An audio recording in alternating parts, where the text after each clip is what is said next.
things to keep in mind is... I've always thought of myself as a feminist, so I'm pretty sure I know how I'll do in this test of my reaction to women in the workplace. I am ready to begin. Okay, Women, in fact, like Mazarin Banerjee, who's a professor here at Harvard University. The test is called the Implicit Association Test, and it begins simply enough. I have to pair the word in the center with one of the words above by pressing the E key with my left hand or the I key with my right. Well, it could be either way. Mazarin has told me to do this as fast as I can because it's the time I take to make the associations that's critical to the test. Now the target words have changed, but the task remains the same. To quickly decide whether the new words belong to the left or the right. But things are about to get trickier.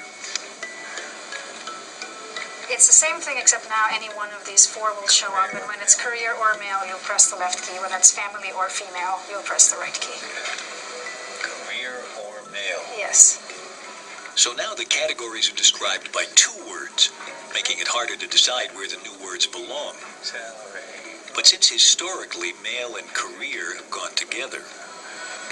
This is like reinforcing the stereotype. Yeah, this exactly. The point of the test is to discover if lurking beneath my feminist convictions, I actually harbor a hidden bias against women in the workplace based on all the associations between man and career and women and family that bathed the culture I grew up in. So now just... Or male, right. career or female. Okay, now you're testing me here. Yeah, we're The Implicit Association Test is designed to ferret out any bias by seeing if it takes me fractionally longer to figure out where a word belongs when the pairing of the target words, in this case family and male together and career and female, is slightly more difficult for my brain to accept. Corporation, family, career, brother, management, you are done. Slight. I could tell he has a slight. This is very good.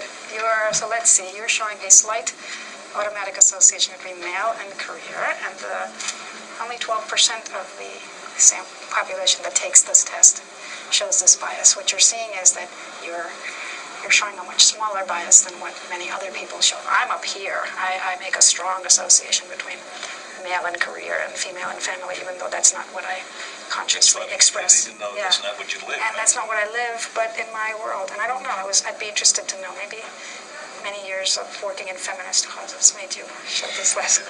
So all those years of working in feminist causes didn't manage to totally eliminate my lingering association between female and family, and male and career. What's astonishing, though, is that Mazarin is far worse, and she's not only enjoying a very successful career, she designed the test. Another of its designers is Brian Nozick, who personally developed the test he's taking now, intended to reveal hidden racial prejudice. These are the same faces you've seen many, many times. Many times. In fact, I helped create the faces. So The heart of this test is to see whether it's easier for Brian to match words or pictures to the pairing of African American with bad and European American with good. Then when the pairings are reversed, European Americans with bad and African Americans with good.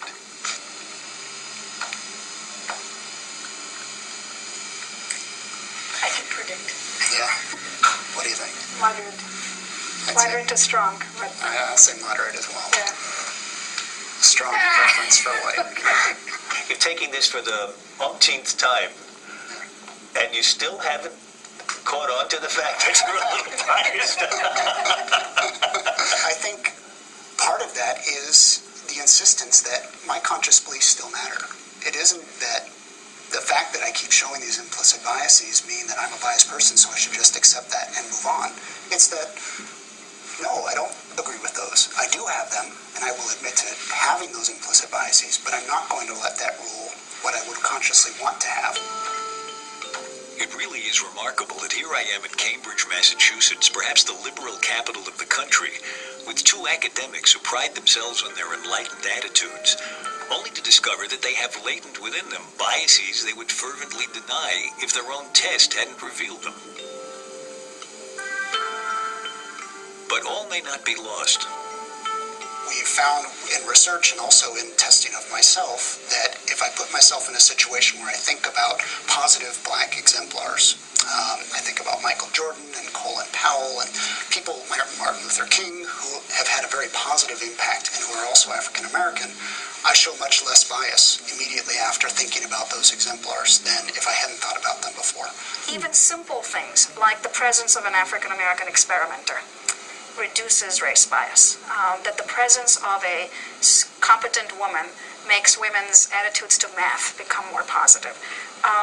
Those kinds of studies sit, I think, in contradiction to the ways in which people like I thought about these. We thought they were learned over long periods of time, that they were entrenched, they were rigid, inflexible, and that does not appear to be the case. And I think that that's where the room for optimism is. So on the one hand, I would like people to take these data seriously when we look and when we can show the vast numbers of people who show the bias.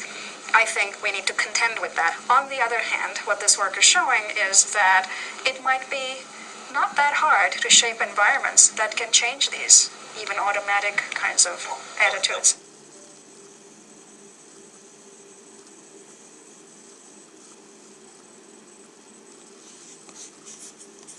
This implicit bias test is one that you can take online. So I encourage you to go to Google it, implicit bias test, and then go try it out for yourself. It's really very enlightening.